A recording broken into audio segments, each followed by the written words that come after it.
चलिए अब ध्यान से समझिए, आपको जो हिसाब आएगा वो कुल मिला के द्विघात समीकरण में 3 तरह का हिसाब है। सबसे पहला आएगा भिन्न पर आधारित, जो परीक्षा में आता है। दूसरा होगा 2 अंकों वाली संख्या, और तीसरा होगा पिता और पुत्र। समझ गए? फिर से एक बार समझते हैं। समीकरण जो इसमें होगा 2 तरह का समीकरण बनेगा, इसीलिए इसका नाम भी है 2 चर वाले रैखिक समीकरण। इसका नाम क्या है? 2 चर वाले रैखिक। रैखिक मतलब x और y दोनों पर पावर 1, x और y दोनों पर पावर कितना होगा? 1 होगा। ध्यान से समझिएगा, इसमें 2 तरह की बातें होंगी, एक भिन्न पर आधारित, और एक होगा 2 अंकों वाली संख्या, और एक होगा पिता और पुत्र। आपको तीनों चीजों को ध्यान से समझ लेना है। इसे हम समझा रहे हैं। जब भिन्न पर आधारित होगा तो बिना सोचे समझे आपको फटाक से क्या कर देना है? x बटे y मान लेना।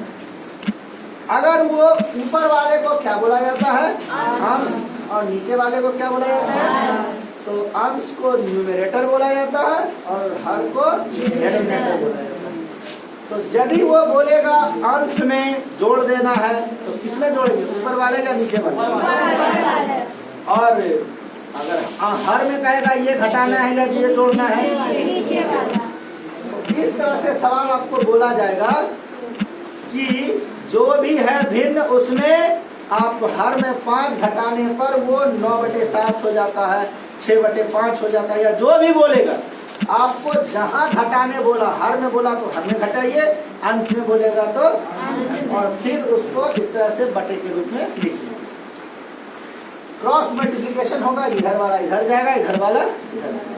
याद रखना है सीधे। देखिए स्टूडेंट्स जो यहाँ पर बहुत ज्यादा मिस्टेक करते हैं, इसको ध्यान से समझ लीजिए।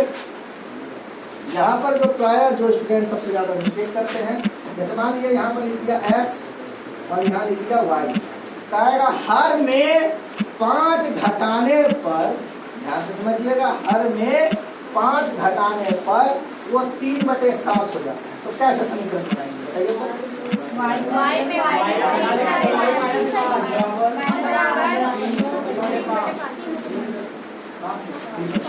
ठीक है। अब ध्यान से समझिए, इसमें बोलेगा कि हर में 5 घटाने पर वह 3/7 होगा। जो भी है वो घट गया और ये किसमें बदल गया? ये अब जो यहाँ नीचे है ये इधर ऊपर चला जाएगा, और जो यहाँ नीचे है वो, तो ये जब इधर जाके गुना हो जाएगा तो 7x, और ये जो इधर जाएगा, यहाँ पर स्टूडेंट बहुत ज्यादा मिस्टेक है, वो प्राय लिख देते हैं उसको, वो ऐसे तेजी से जल्दबाजी में। तो अब इस चीज को हम कैसे बढ़िया से परफॉर्मेंस कर सकते हैं वो समझिए। सबसे पहले क्या कीजिए, ये जो इधर आए तो आपको इन दोनों को एक रूम में पैक करना है। ये दोनों नाना नानी चिंटू से मिलने, नाना नानी किससे मिलने आए? चिंटू। तो ये चिंटू के पास नाना नानी आके, अब चिंटू जो है नाना से मिलेगा या खाली नानी से मिलेगा? दोनों से मिलेगा। तो चिंटू पहले जाके नाना से मिलेगा और फिर चिंटू, जब ये 3 y से मिलने जाएगा क्या हो जाएगा? ये, और फिर जब ये 3 5 से मिलेगा तो, ठीक है, और फिर ये जो 3y है इसको क्या किया जाएगा? इधर लाया जाएगा, जो इधर आएगा। तो ये इस तरह से एक समीकरण आप, जितना भी इस तरह का सवाल होगा सब में 2 बातें होंगी। अंश में हर अंश में 5 घटाने पर वह 6/7 हो जाता है, हर में 3 जोड़ने पर वह 3/4 हो जाता है। तो 2 तरह का बात स्प्लिट किया जाएगा, ध्यान से समझिएगा। तो इसमें अंश में 5 5 घटाने पर 6/5 हो जाता है और हर में 3 जोड़ने पर 2/7 हो जाता है। तो देखिए ये पहला वाला पहला समीकरण को जनरेट करेगा और दूसरा वाला दूसरा समीकरण को जनरेट करेगा। दोनों अलग अलग समीकरण बनाएंगे। तो समझ में आ गया ये बस। दोनों अलग अलग समीकरण बनाएंगे। दोनों एक ही समीकरण से काम नहीं चलेगा, दोनों अलग अलग।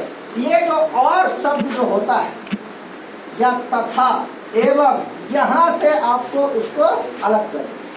ऊपर वाला सीक्वेंस अलग होगा, उसका अलग समीकरण बनेगा और नीचे वाला जो पार्ट होगा उसका अलग समीकरण बनेगा। फिर दोनों से आपको एक समीकरण इस तरह से तैयार कर लेना है। ये समीकरण नंबर पहला 1 हो जाएगा और समीकरण नंबर 2 हो जाएगा। उसको आप इस तरह से हल कर सकते हैं, बताइए तो। लुप्तीकरण विधि से। इस विधि से देखिए हल आपका कौन कौन विधि से कर सकते हैं।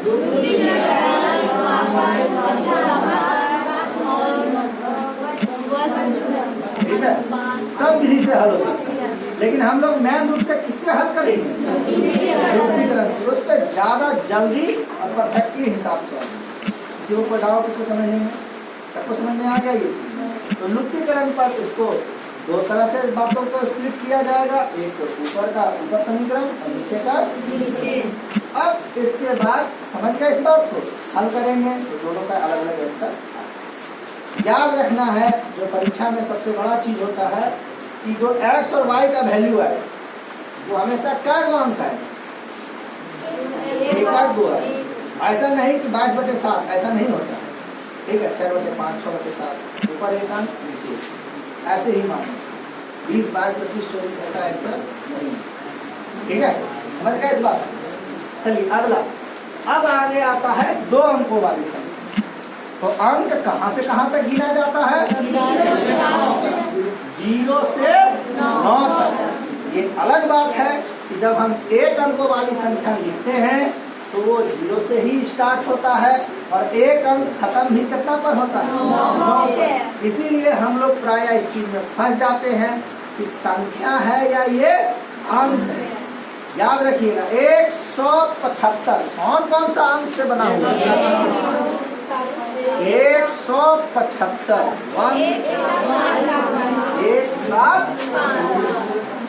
2549 समझ में आया। ये सभी इसमें अंक यूटिलाइज, ये अंक से धरती का कोई भी संख्या क्यों ना हो, चाहे वो लाख में हो, करोड़ में हो, जिसमें भी हो, सब में क्या चीज यूज होता है, अंकों का इस्तेमाल किया। उसी अंक को जितना बार हो उतना बार। यहाँ जो आपका समीकरण आएगा, सवाल जो बनाने आएगा, वो ज्यादातर फॉर्म इस पर रहेगा 2 अंकों वाली संख्या। कौन सी संख्या पर रहेगा, 2 तो कोई बता सकते हैं 2 अंकों वाली संख्या कहाँ से स्टार्ट होता है, कहाँ पर होता है। एकदम इस चीज को ध्यान में रखना है। इसका आंसर जब भी आएगा तो 10 और 99 के बीच। अब यहाँ पर जो सबसे ज्यादा स्टूडेंट कंफ्यूज होते हैं वो होते हैं इस अंक में, अभिसंख्या मानने में और अंकों को उलटने में। तो सोचिए एक संख्या है 89, इसमें इकाई का अंक कौन है और दहाई का अंक कौन है। क्या आप बता सकते हैं कि 89 कैसे रेडी हुआ है। जो दहाई का है वो 10 से गुना होगा, जो इकाई का है उसमें आप या तो 1 से गुना कीजिए या नहीं भी कीजिए। 8 × 10 जोड़। अगर इसी अंक को उलट दिया जाए तो उलटने के बाद क्या होगा, 9 आगे और 8 पीछे, 9 आगे और 8 पीछे। तो जो दहाई पर है वो किस पर चला, दहाई वाला अंक कौन हो गया, अब 9 हो गया है और इकाई वाला अंक कौन हो गया है। तो जो दहाई पर है वो किससे गुना होगा और जो इकाई पर है वो किससे गुना होगा। तो डाउट को समझने में तो उसी तरह से यहाँ पर आपको अंक मान लेना है, एक x और एक y। जब अभिसंख्या की बात कीजिएगा तो वो कुछ बदल जाएगा, कोई डाउट है तो समझने में। अब अंकों को उलटने पर, तो अंक को उलट देंगे तो कुछ मिल जाएगा हमें 10y प्लस, फिर से एक बार रिपीट करेंगे, अंकों को उलट देंगे तो क्या क्या चीज हमें मिल जाएगा, इसको कोई डाउट समझने में। अब बोलेगा अंकों में ये जोड़ देते हैं, अंकों में ये घटा देते हैं, ये अंक बड़ा वो अंक छोटा, जो बोलेगा उस तरह से ये भी दो भाग में है, समझ गए। पहला वाला से पहला समीकरण और बाद वाला से, ज्यादातर क्वेश्चन ये अंकों को उलटने पर ही इसमें दिया। डाउट। तीसरा जो इससे सवाल आता है मेन रूप से वो होता है पिता और पुत्र के लिए। तो सब जगह पिता पुत्र रहता है, पुत्री का कहीं कोई उपाय नहीं, हिस्सा बोल दे देता है, कोई बात नहीं, इस पर टेस्ट लगाएगा आखिर पुत्री का है, पुत्र ही का है। खैर ये जो भी है आ जाएगा, तो समझ लीजिए इसको।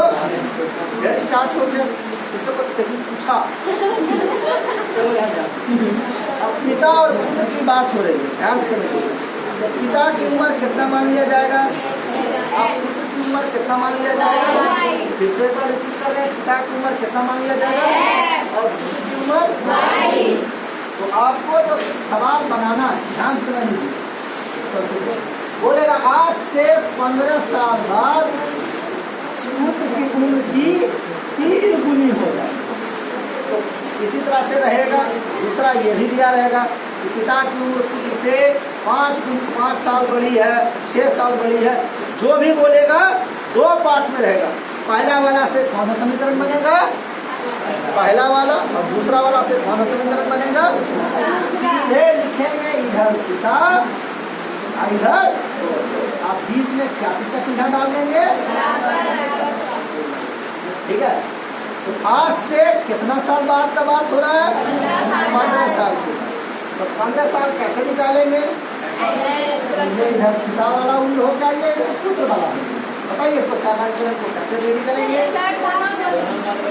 दोनों में क्या किया जाएगा। और ये 3 गुनी का जो हिसाब है, ये 3 किसमें गुना होगा, पुत्र में या पिता में, काहे पिता में काहे नहीं गुना करेंगे, याद रखना है ये पिता का उम्र हमेशा बड़ा होता है और पुत्र का उम्र छोटा होता है।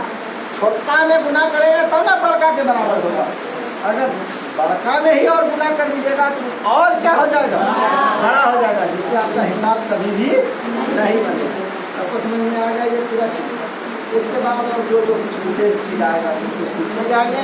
मेन रूप से इसी 3 पर आपको परीक्षा में फोकस करना है, ठीक है। ठीक है सर, निश्चित के मामले में अब इसको आप लोग करेंगे।